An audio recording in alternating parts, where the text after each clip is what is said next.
knee, your ankle, your hammy, your abdominal muscles? How are you feeling physically? Because I feel like anyone who is even remotely linked at all to the Blazers might end up on the injured list at some point, any moment. Well, I'm very old and very out of shape due to the pandemic, so my whole body hurts. Also, this is a perfect opportunity for me to acknowledge my I'm a liar. During the last video cast we did, I said that I had never had a sprain. In my brain, I heard strain, but of course, as a person who has been involved in sports his entire life, I have had countless sprains. Yeah, well, I used to be before the pandemic. But yes, I've had countless sprains, so I apologize for deceiving our loyal listeners. Thanks for clarifying that, because I believe people were calling you out on Twitter. Just kidding. So today we're going to talk about where the Blazers sit in the middle of this road trip. They have 2 games remaining. They've already played 4. They're 2-2. They are just being riddled with injuries, which we're going to get to as well. As a matter of fact, mini breaking news, the Blazers just released their injury report, and Damian Lillard is now on it with an abdominal strain. He talked about this following the win over the Wizards on Tuesday night, saying that it was bothering him as something that's cropped up in the past before, but he didn't think it was serious. But now it looks like it's at least a wee tiny bit serious, because he's listed as questionable for Thursday's game against Philadelphia. Also on that injury list still is Derrick Jones Jr., who is questionable. He's missed the last couple games. And, of course, McCollum, Zach Collins, and Nurkic are out. So we will definitely talk about injuries, because they pertain to they are linked to our first main topic, which is the defense. People are killing Terry Stotts and the Blazers based on their defense, which is ranked, let me check here, 28th in the NBA right now in defensive rating at 117.28. They gave up a boatload of points against the Bucks in that loss, 134, 108, something like that. And then even last night against the Wizards, they gave up a ton of points in that game. The Wizards shot really well the entire game, but the Blazers pulled it out.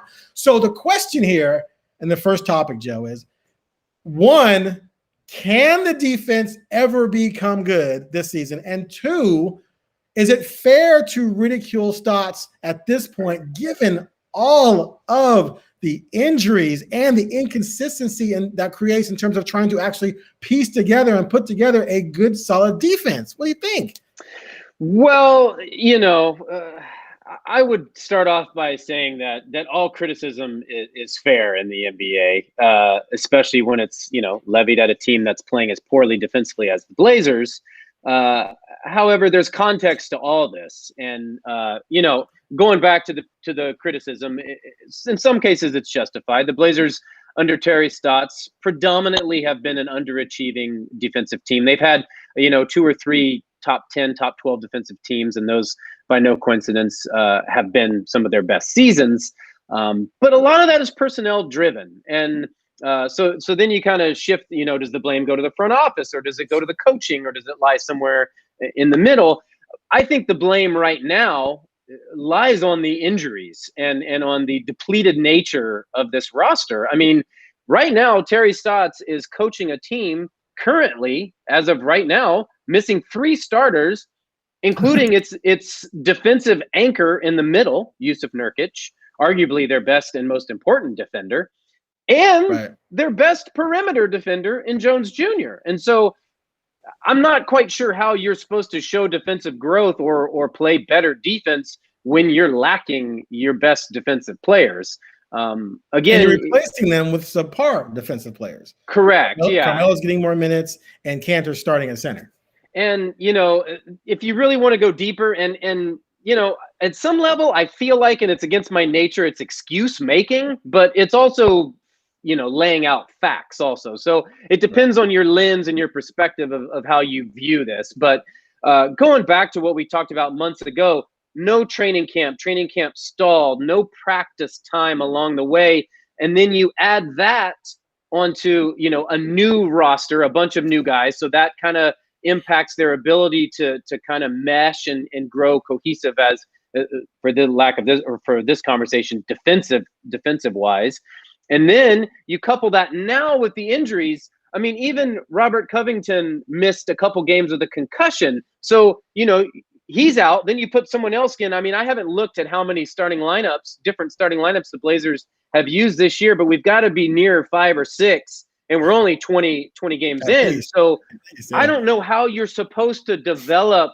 And defense, I should note, is so chemistry and being playing together is so important on that side of the ball.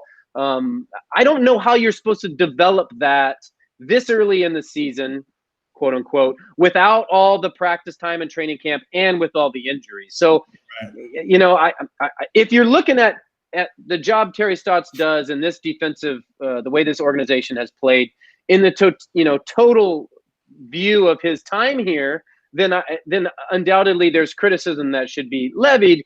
If you're talking about right now at this particular moment, I think it's a bit unjustified just because of everything we just laid out. Right. I mean, look, clearly Stotts is not a defensive guru. Let's take Tom Thibodeau, the coach of the Knicks. Last year, the Knicks were 26th in defensive rating. This year, in Thibodeau's first season, with much of the same cast of characters, they've added some players, obviously, and drafted some guys, but they're 7th. So that's a huge jump. And they play defense like Thibodeau's teams in the past have usually played defense, right? So I think it's a legitimate argument if you're a Blazers fan to say, look, you brought in 2 guys who are supposed to help the defense. You're putting in all these new schemes.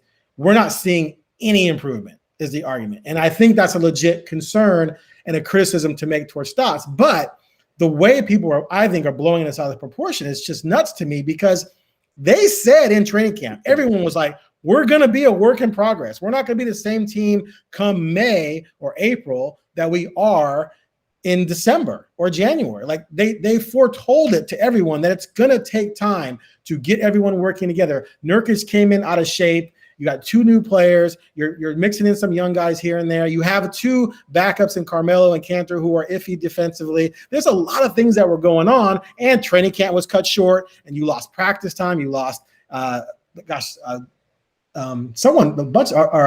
missed most of the first week of training camp, et cetera, et cetera. So how do you expect this team to just all of a sudden become great defensively? The other part of this too is that they actually were showing an uptick after that first 6-game wave when they played a lot of strong teams. Their defensive rating, I think, got up to 22 or something like that, which isn't great, but still they were moving up. And then Nurkic injures his wrist, right? And then CJ goes down. Now, CJ is not a great defender, but CJ, a veteran, smarter, going to make fewer mistakes than someone like Simons or maybe even Trent. And so then things started going downhill. Then Covington got the concussion, missed 2 games. He comes back when Jones misses 2 games, and things start spiraling downhill. So I just don't think it's fair to lay all this at Stotts' feet right now when you're playing guys who, A, are just not ready to be good defensive players. I don't think at an elite level, several players, and B, you're dealing with all of these injuries. It just, to me, seems disingenuously unfair. You brought up a good point, and all that is not only, as I mentioned, is Nurkic your most important and best defender, certainly in the middle. You're replacing him with Enes Kanter, who is among, and don't get me wrong, he has been invaluable to this team. He's one of their most consistent players, and he plays hard, but he's horrible on defense. And when you look at the discrepancy between what he brings and what Nurkic brings, and horrible might be too strong, but he's not a noted defender. He's never been. If he was a good defender, given his scoring ability around the basket and his rebounding ability, he would be bouncing around the league the way he is. And it goes back to the playoffs two years ago when the whole can't play Cantor thing came up with him when he was in Oklahoma City. So but the difference between what Nurkic brings and what Cantor brings is the point I'm trying to make. And man, having that interior presence, especially for how Stotts likes to run his defense, is vitally important. Now, the other thing to factor in a little historical context here, when Terry was hired by Neil Olshey during the great shakeup of 2010 or 2011, whenever that was, after that lockout year, I guess it was 2011, the importance was stressed on playing an aesthetically pleasing game. And Terry's, I recall vividly his introductory press conference when he said it mattered the way you looked and how you played. That tends to be from an offensive standpoint.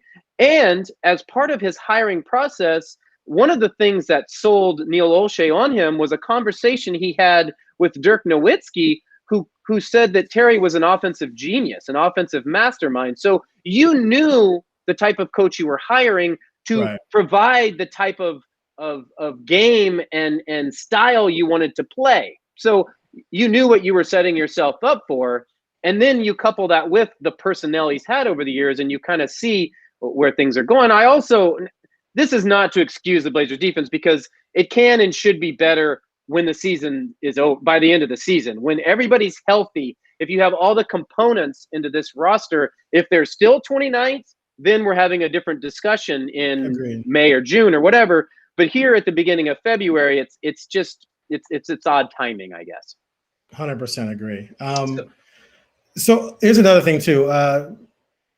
Stotts was asked about accountability, and I've seen some fans talking about this too. And that's a dicey word to use. Like, what do you want Stotts to do? Bench a guy? So let's say Gary Trent goes out there and blows a couple rotations and gives up a couple easy threes, and you yank him out. Who are you putting in for him? Simons? Is Simons going to do any better? And now you've established the precedent that, you mess up a couple rotations, you're coming out.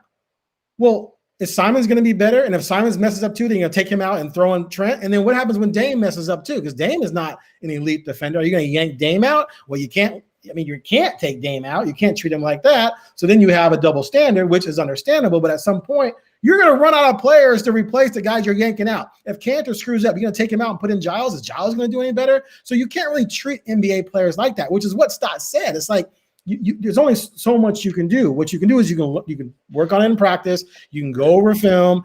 You can yell and scream if you want, but he's not that kind of coach, and has made that pretty clear. You need Lillard to be in people's ears. But Lillard said himself too. He says, look, we're dealing with some guys out there who are learning how to be defensive players in the NBA, and they're being thrust into these positions because of injuries, and they're just not going to all of a sudden magically become great defenders or even really good defenders. And so that's another reason why I think the criticism is unfair. Clearly, Lillard has Stotts' back on this and isn't blaming him, which I don't know if he would do publicly anyway, but he echoes the same things that Stotts says. So, it's a work in progress. To me, I think you'd like them to be around 23 right now. I think if you expected them to be top 10 right now, you're being ridiculous. Top 15, I think, is even a stretch.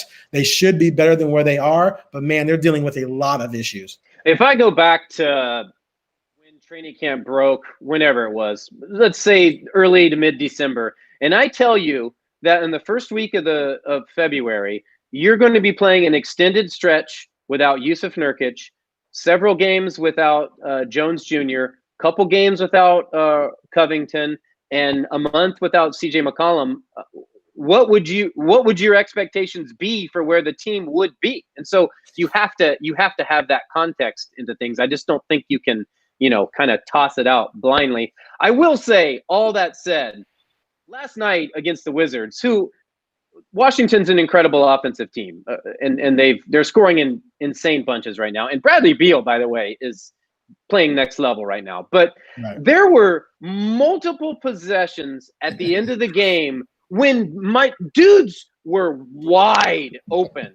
Wide. I mean, there wasn't a guy within 4 to 7 feet of them. And the result, and this is late in the fourth quarter, the result were wide open swish threes. Now, after that kind of stretch, when Washington cut a sizable lead down, Blazers called a timeout, and they had a couple of big defensive stops down the stretch. So you kind of have to balance that out. But boy, there was either some miscommunication, some bad calls, some laziness, some poor schemes, or something during that stretch. Because it was 3 or 4 possessions when there were just blown coverages. And we could go on and on for this defense, probably for a whole video cast. So I'll make us switch now. And one of the developments we've seen lately, Aaron, is obviously Anfernee Simons has been thrust into a rotation spot, and finally, so he's getting an opportunity to produce. I wonder, what have you seen out of him? Have you liked what you've seen out of him? Do you think that he's finally kind of carved a permanent spot there? I believe I've talked about him a lot with you. I have on the podcast myself as well. I'm a big Simons guy. I'm a big Simons believer in his ability. I think he's trapped on a team that hasn't really needed him. And I asked him this a few weeks ago. I said, how hard is it to play 4 minutes, 5 minutes, 10 minutes, and not know what's going on, because it seemed like he'd go out there, and if he made a three, he'd stay out there longer. But if he went over 2, he might come right out, right? Whereas now they have no choice but to play him, because Rodney Hood's on a minutes restriction, Trent starting in place of McCollum, who's out. So Simons is not only your backup point guard instead of third string point guard de facto, because McCollum's basically the backup, but he's also basically your backup 2 guard as well. So you have to play him. So now he's getting minutes and he's blossoming because he knows he's not going to get yanked. I believe that's part of it. And we're seeing him play with extreme confidence, not looking over his shoulder and displaying his talent. The kid can shoot it. He has no conscience whatsoever. He is athletic as all get out. That drive down the baseline, I think against the Thunder with the left-handed dunk was freaking awesome. I think he's blossoming right before our eyes. I think he's doing what Trent did in the bubble, which is something that Lillard alluded to himself, that he felt like it was similar. I think he's here to stay in this rotation. He's going to have some bad games. He's still a kid. He's going to play bad defense at times. He's still learning, and this is a tough league to deal with the way guards are playing in this league. I don't know how anyone defends anyone. But no, I think he's here to stay, and I think he is going to be a huge factor down the stretch. He's playing his best basketball of the season, no question. I think he's had 3 or 4 double-digit outings during this stretch, and he had one heading into this stretch. Now, he also had a hamstring injury flare up. We didn't even mention him on the injury report. He was limited, I think, 12 minutes or so, right? Yeah, but he's not. But they don't list him on the injury report, so maybe he's fine. But yeah, he did. He left the game early against the Wizards, but hopefully for Portland's sake, he's okay. Yeah, and you mentioned asking him about 5-minute stretches and looking over your shoulder and all that. There is no I don't know if I'd say no greater asset, but it's vitally important to an NBA player to know that he's going to get into a game and he's going to have X amount of time to play through it. To build up a kind of some mojo and get going and get in the flow. And so when you know that you have X amount of minutes, that's certainly, as you mentioned, it's going to boost your confidence. It also has helped him just seeing his shot go in too, I think. And he's had, he had the big 26-point game against the Thunder, and he just looked different for someone who hasn't spoken with him in a while. He looks like the guy that we've heard people talk about based on what they see behind the scenes over the years. And so there's no question about his potential and his ability. It's just, kind of putting it all together. And a lot of that is opportunity. But this is an important stretch for him, because if he doesn't produce, he will wind up back where he was. Right. So to see him break out, I think is reinforcing, everything that we've heard so far. So since he started getting regular minutes, which was the San Antonio game, which was the first game without CJ and Nurk together, because CJ got hurt the previous game against Atlanta, he is 21 of 47 on threes. That's 44.7%. That'll do it. That's over 7 games. He was 1 for 3 the other night, which, if you're 1 for 3 every once in a while, that's not a big deal. He's at a 6 for 10, a 4 for 6, even a 3 for 8. That's quality. 4 for 9. Like he is just demonstrating that he is a 3-ball machine. However, you know what he isn't? He ain't nobody's point guard, bro. Like, I do not think this guy is going to develop into a point guard. I think he is I don't even know if he's a combo guard, because I don't think he's got any point guard in him. Now, you could develop those skills. He did have 5 assists, and assists aren't everything. But to me, if I see a guy playing a lot, he's supposed to be the point guard, and he's not getting any assists. Like, he went 1 assist, 2 assists, 1, 0, 1. Then he got 5, then 1. And that's in this stretch of games when he's been playing a lot. He just doesn't – he's not even looking to get other people involved. When he gets the ball, he's doing the same thing Trent does. He's looking for a shot. He's trying to get the ball into the basket, which is, they want to play fast. They want to get up shots. They want to shoot a ton of threes. He fits right into that. But he if you actually needed him to ever be a point guard, like if Lillard's out for the Philly game, he's questionable with the abdominal thing. If Simons has to play point guard, is he going to be able in 36 minutes to keep other people involved and get some assists and keep the offense moving? Or is he going to go out there and do what he did against Sacramento in the final game of the regular season a couple of years ago? So it'll be interesting to see what he does. Yeah, I don't. And you're looking at that Philly game. That's a tough game to begin with. You're looking at the best team in the East, one of the surprise teams in the NBA right now, playing incredibly well, and a team coming in near the end of a long trip, scuffling, facing with lots of injuries. If Dame is out for that game, get your bets in now, and maybe get your bets in now either way.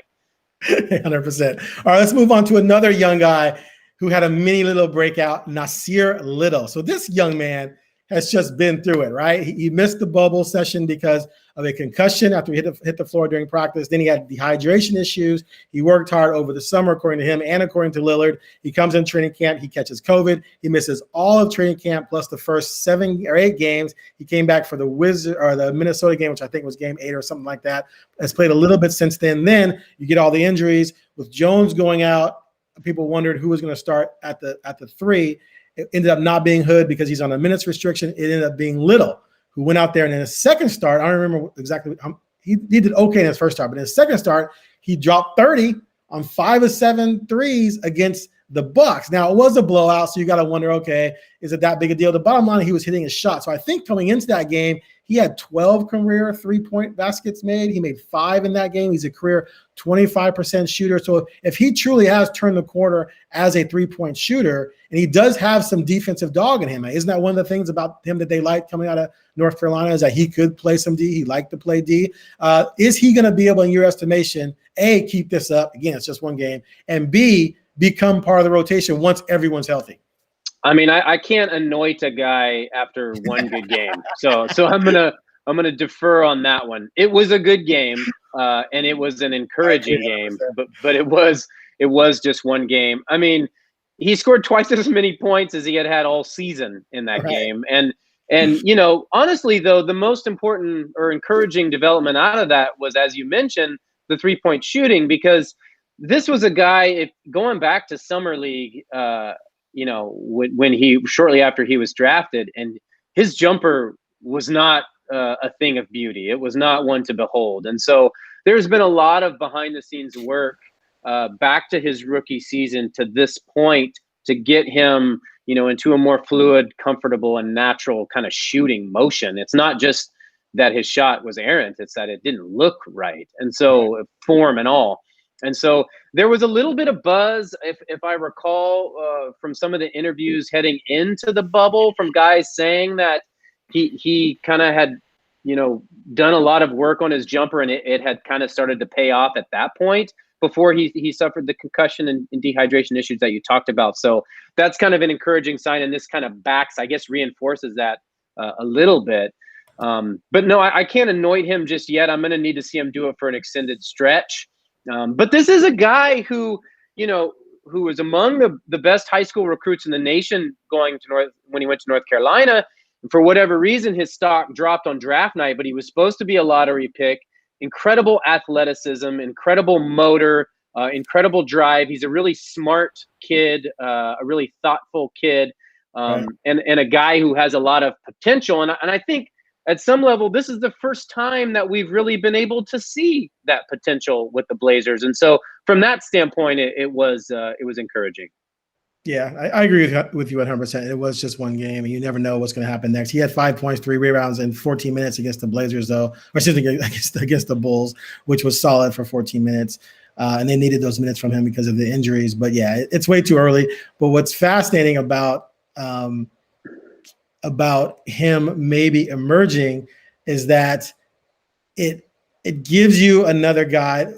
So a lot of people are talking about, should they go out and sign someone, 10-day contract, do something, get a veteran off the street or what have you. But if Nassir Little is going to give you quality minutes, then it creates a situation, I think, where no, we don't have to. We've got this guy we can play, and hopefully we're helping to develop him and make him a mainstay of our rotation moving forward, as opposed to going out and getting some guy and bringing him in and giving him those minutes. So maybe Nassir Little is that guy that you're bringing in because he joined the team late. Just a thought. Yeah, one guy who didn't join the team late is Carmelo Anthony, and he's had he hasn't had the season I think any of us have really expected to this point.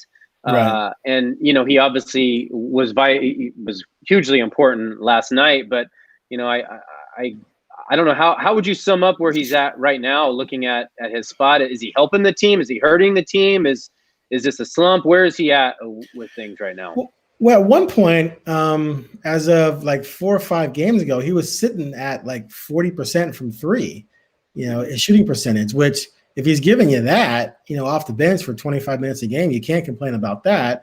But what tripped me out a little bit, and I think a lot of Blazers fans, it was that they were allowing him to be old school Melo in terms of getting him the ball one-on-one, letting him sort of, do the thing where he backs you down and looks around the sides and it's a fadeaway jump shot. But he wasn't really hitting him at a good clip, because his overall shooting percentage was under 40%, but his three-point shooting percentage was right around 40%. So that obviously means on 2-pointers, he was shooting under 40%. And so if you're getting less than 40% shooting on these fadeaway baseline jump shots where he's being old school Melo, as opposed to Trent taking a three or Dame taking a three or even Melo taking a three, then the math just isn't working out right there.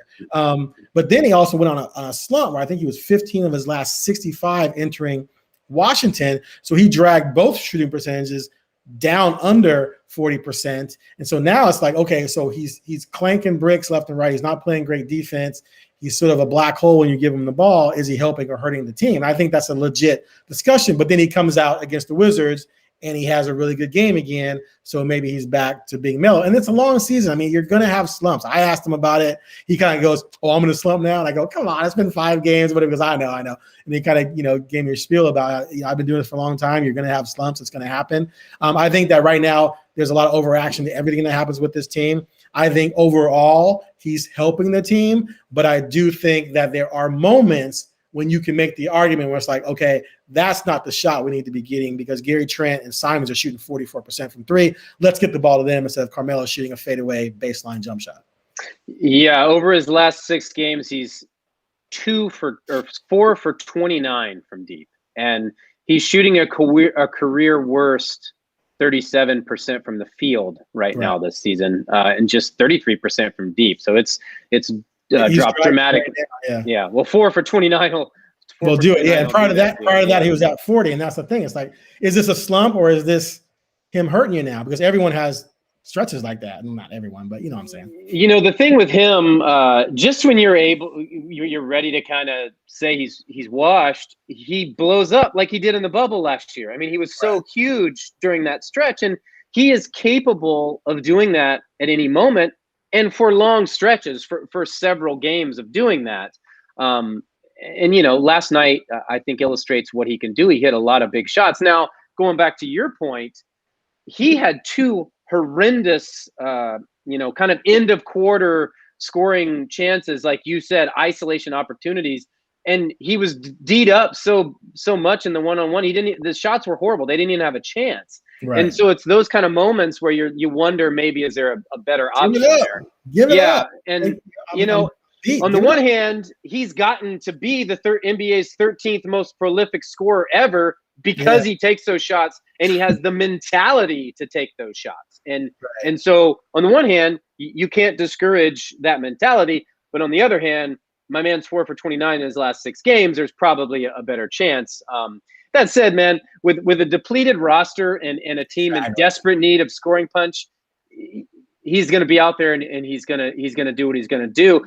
I think we both were in agreement that once he mentally accepted kind of this 6th man role, we thought he was going to flourish because he was going to have the opportunity to just go out there and get buckets and kind of, not worry about anything else. And obviously, because of the injuries and because of everything that's gone on, I don't think that, that's really developed as he and the Blazers kind of envisioned. So it's a part of where this team is injury wise too, because as the injuries have built up in different ways with Rocco in and out and DJJ in and out and other guys out, he's been in the starting lineup in the 6th. He's kind of been in and out of things too. And so, it's what it is, I suppose. Yeah. I sort of feel like at this point he's been a C-. And if that continued all season, that could be a problem. But you mentioned the injuries, so what are you going to do? But also, I mean, what other forwards are playing well? I mean, Rodney Hood can't give you the minutes you need from him and then he's not playing, exceptionally well anyway. Jones really is not shooting well. Covington, oh my God, Covington was shooting worse than Melo. So there aren't a ton of options to go to. And then Giles, you can play Giles at the power forward. What's he going to give you? Is he going to give you more than Carmelo? I don't know. Who they really missed at the power forward probably is Zach Collins. So you kind of have to stick with him, give him some minutes, and just hope that he comes out of this and he can give you more of a B- effort maybe the rest of the season. We shall see. All right. Our next topic. So the Blazers went out on this road trip. Let's. I want to go back to something we talked about the last time. We made a little, not real bet monetarily, but just a little over under prediction. We set 14 games as probably the mark as to how long CJ would be out. We set the over under at 6.5 for wins. You took the over, I took the under. 2 games were postponed against Memphis, so you take those out. So now you're down to 12 games. We set the over, and I think at 5.5, which. Right now, they have a shot at doing that because they got lucky against my Bulls with that BS buzzer beater nonsense. Just kidding, Blazer fans. No, I'm not. But on this road trip, they're 2-2. They have 2 games remaining against the Sixers and the Knicks. We don't know what's going to happen with Lillard. So my first question to you is, 1, are they going to win, at least split, and end this road trip 3-3? And then 2, do you still think they're going to win over the 5.5 for 12 post CJ? And 3, do you think they will remain at 500 or over for the season to that date? Once I'm extend this for you once Nurkic returns in 6 weeks. My head is spinning, man. I can't keep all that straight. I need like a chart or something here. Like I need Kornaki's up on the board, like leading us through the electoral college votes. Okay, let's get to the next. Here's what. Well, I'll just simplify it. Okay, I'm not one to back away from my prediction, so I'm gonna stick with the 500 through CJ, and we've adjusted it from 6 to 6.5 to 5.5. So I'll stick with my 6-6 prediction, which was 7-7. I'll stick with that. Okay. And then, to kind of facilitate that, and I can't remember, I think I said they might go 3-3 on this trip. Maybe I said 2-4. I don't remember. So I'll be optimistic and say 3-3, although I think that's fool's gold. They're bound to lose against Philly, and then it'll be tough against the Knicks. But I'm going to predict a win against the Knicks. Dame loves it's his favorite road venue. He has had some huge games at Madison Square Garden. He loves playing there over the years, going back to his rookie season. So he'll light it up there. The Knicks had kind of started fast, and I think they're 4-6 in their last 10. So they've hit a little bit of a skid there.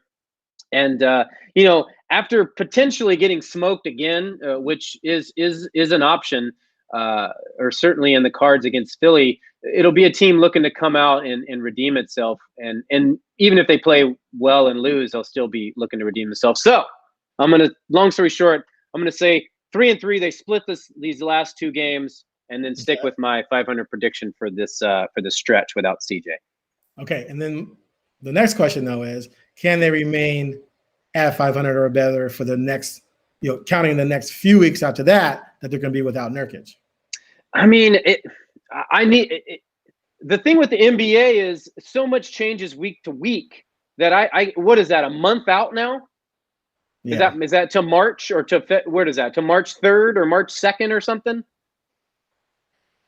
Yeah, he's 4 weeks off of CJ's pace. So I think CJ has 3 weeks left, so that could be 7 weeks. No, it's 4. It's 2 and 6. CJ could conceivably be back in 2 weeks when they reevaluate him, and he's already been out about 2 weeks, and then Nurk would have another 4 weeks.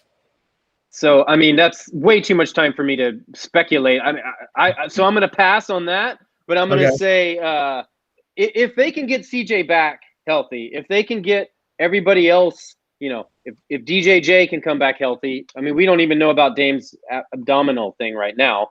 I will say that that's something that has flared up a couple times in training camp over the years, and he's figured out the right kind of treatment to kind of alleviate that. So I don't expect that to be a long-term thing, but man, I just gave you to like 2 weeks. That's a pretty good prediction. Now you want me to go to 2 months? I'm just trying to, trip you up somewhere. So let me point out something though. They're 3-4 since CJ went out, and we're saying 12 games. That's 7. That's 5 more games. So you got to win 3 of the next 5 to get to 6. FYI. Okay, so they'll wait. We said this 14 games without CJ, which was to and they had 2 postponed. And you said they're 3-4 since then? They're 3-4. They're starting with the San Antonio game. So you have to get to 6 to get you over 5.5. That means you have 5 more games to get 3 wins. You got Philly, Knicks, Orlando, Philly, Cleveland. So I'm gonna need New York, Orlando, and one Cleveland. Against Philly. That's not in Cleveland. Oh, I got Cleveland. Yeah, so yeah. I Cleveland, I'll get New York, Orlando, Cleveland. Boom, we're done. Boom, you got it. Boom. It's looking better for you. I'll say that, but you're saying I got a chance. But I'm not rooting. I don't want people to think I'm rooting. We don't have money on this. I'm not rooting for them to lose. Believe me when I say this. Sometimes people call me a hater. I'd much rather cover a playoff team than a non-playoff team. I'll tell you that right now. So I'm not rooting for this, but I just feel like they're in big trouble without those guys, and it's playing out to be that way. I mean, think about it. If Lillard doesn't hit that miracle shot, and what was the stat? Teams down 5 with 10 seconds remaining, or 9 and 24,000 in the history of the NBA, or something like that. So that's only happened 9 times in history what they pulled off. This is crazy. Yeah. So I mean, easily be 2-5 right now. It all depends on when these guys get back, and not looking at CJ and Nurk, taking them out of the equation, and obviously Zach. Who knows when he's going to return? But it's this Derek Jones Jr. When is he going to come back? Is Nassir Little going to get healthy? Is Anfernee Simons' hamstring going to, be healed up and ready enough to play? And all that obviously factors into this. But assuming that reserves come and these guys start to get healthy, I still think the team is deep enough to stay afloat until they get their main guys back. Now, if these guys keep missing time and keep missing stretches, you reevaluate all that and you throw that out the window. But that's just looking at the roster. That's where things are at, I guess. Let's leave it on one thing right here. Just because it's out there in the world, I believe this. I'm new to this beat though. There's no way in hell they're firing Stotts, right? Wouldn't they have to completely collapse and be 13th in the West for that to even be a thing? Shouldn't people just stop even talking about that? I mean, people are going to talk about what they're going to want to talk about. There's Twitter handles from people who are saying fire Stotts. So it's that's not going to change. And there's a sizable contingent, and I don't know if it's a vocal minority or because it's hard to tell these days. My sense is that the majority of Blazers fans are not pining for that it is a fringe group or a lower level group. But there is certainly a segment of people that want him gone. And so organizationally, that's a decision that, is made at the high, but I don't see that happening right now, but also we have to see what happens the rest of the season. I don't think that's on the table, but I've learned to expect the unexpected. I guess I will say to that. But for a franchise that has had so much success in recent seasons, that has had so much continuity, and that has publicly said their success in a large part is determined based on that continuity, you would be throwing all of that out the window to make a change. And it would be something that it would immediately anger your franchise point guard, who he's loyal to a fault, and he has been over the years with a variety of guys that have come through here. So you would have to be on board. You would think. Yeah. And I don't know. I mean, I don't think that we know, what you have in Terry Stotts as a coach. I think we've learned that through the last 7-8 years, or how is it 8 or 9? It all blends in now, but he's had a widely successful tenure here in Portland. He's widely respected by his players. And so unless that changes, I don't see it happening, but we don't know what's going to happen over the next 3 months here too. So, True. Right now at this point, I don't see it happening, but you evaluate things, at the end of each season. So agreed. Yeah. Okay. Well, good stuff as always. I think we're fine. I think we're done here. We'll see what happens Thursday against the 76ers. I think they're in big trouble, but I do think they can beat the Knicks Saturday morning, 10 a.m. Rise and shine bright and early to watch that. Oh, game. It's a matinee game. Ooh, I didn't know that. Yeah. Ooh, they don't tend to play well in those matinee games. Darn it, I wish I had looked for that. Oh, the Blazers don't? There's been some snooze fests in DC. Let's put it that way. But you never know. We'll see. I got to stick with what I already predicted now. And then they return home Tuesday against Orlando, and we will be back sometime next week, hopefully with another Blazer-focused video cast. Peace.